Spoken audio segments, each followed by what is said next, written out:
What are some of the most important lessons you learn in your life?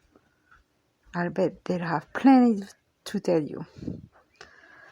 What if you stop at your community hospital, visited the patients, and helped brighten their afternoon? What do you think it would mean to a lonely soul to have a stranger care about him or her? How would it make this person feel? Just as important, how would it make you feel about yourself and the gift called life? I bet it will make them feel wonderful. Alright, let's keep going. Why are so many people afraid to make even the smallest effort to help others?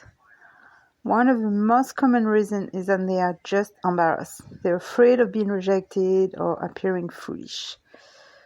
If we didn't have that thing called judgment or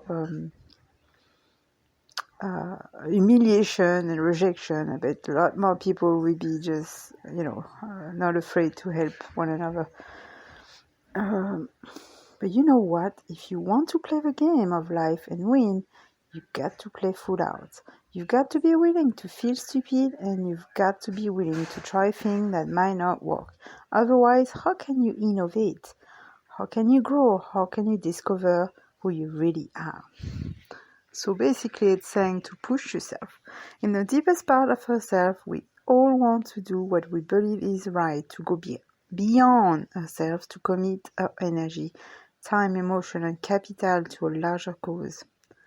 We respond not just to our psychological need, but to our moral imperative to do more and be more than anyone could expect. Nothing gave us a greater sense of personal satisfaction than contribution. In that way, do you give unselfishly? And last page is, do you realize that if everyone in the country, except the very young or elderly, were to volunteer just 3 hours a week, a nation would reap the reward of the 320 million hours of much needed manpower?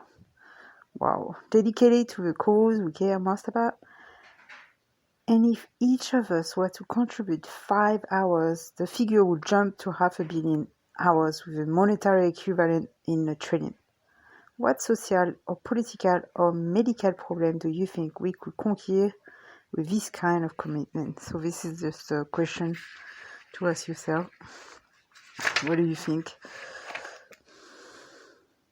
So life is a balance between giving and receiving, between taking care of yourself and taking care of others. The next time you see someone in trouble, instead of just passing by or feeling guilty about not being able to help, get excited about what you can do. Perhaps you can offer something as simple as a kind word or smile that will cause this person to think about himself or herself in a new way. Maybe you can help this person begin to feel appreciated and loved.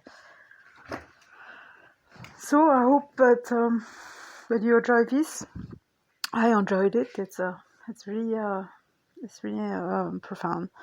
And I think it pushes people to do better, to help more people, to to have a good, honest feeling that you made a difference in someone else and needed more cheer up than you did. Needed to get a little mental boost. So I'm going to talk about grief and death. That's a really sensitive subject. So grief doesn't always have to be something that's painful.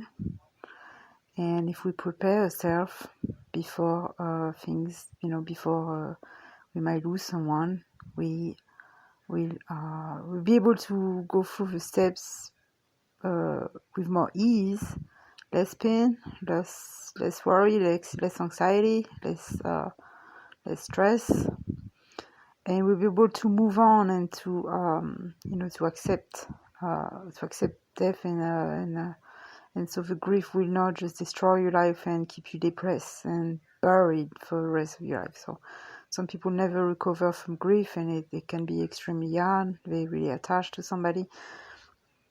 So if you start with the first step of learning about death and accept that it's all going to come for every one of us, and just if you worry about a specific person, like your family or your parents or somebody's is getting older, then just start preparing yourself for this moment. And that's my advice. You got to be able to be okay with dying yourself and with death itself. So you have to lose all fear. You cannot live in fear and constant fear. So once you lose all the fear about death and you accept that it's gonna happen, and you prepare yourself mentally, you're gonna be okay. You're gonna feel less trouble. Some people are so scared that for themselves or others that they spend half of their life focus on it, and they paralyzed with fear. They shaking and they trembling, and they taking alcohol and taking all these kind of pills just because they can't cope with the feeling, and it's not a way to live.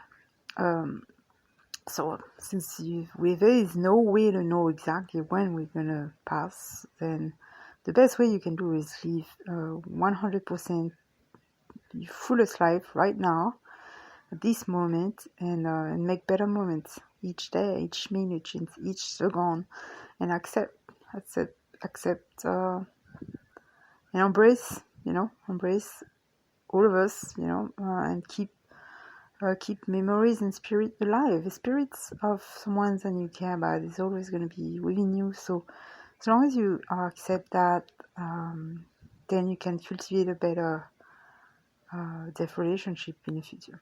So even with a pet, some people get really close with a pet. So it's not just as human.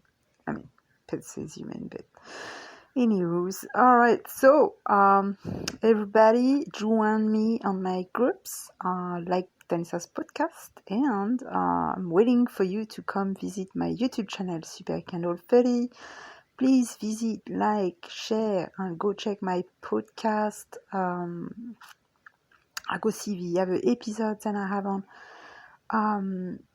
and just Google us and see. There's article, interviews, Audible, writers class. There's just so much stuff, and there's also you can also order products. Like I have mugs, I have t-shirts, I have posters, and I have free stuff, and I also have tons of free codes for the latest audiobook. So you just have to ask, and I'll give it to you. I'll be glad to give it to you. So on that note, I'll see you all next time on Vanessa's podcast, and thanks for listening.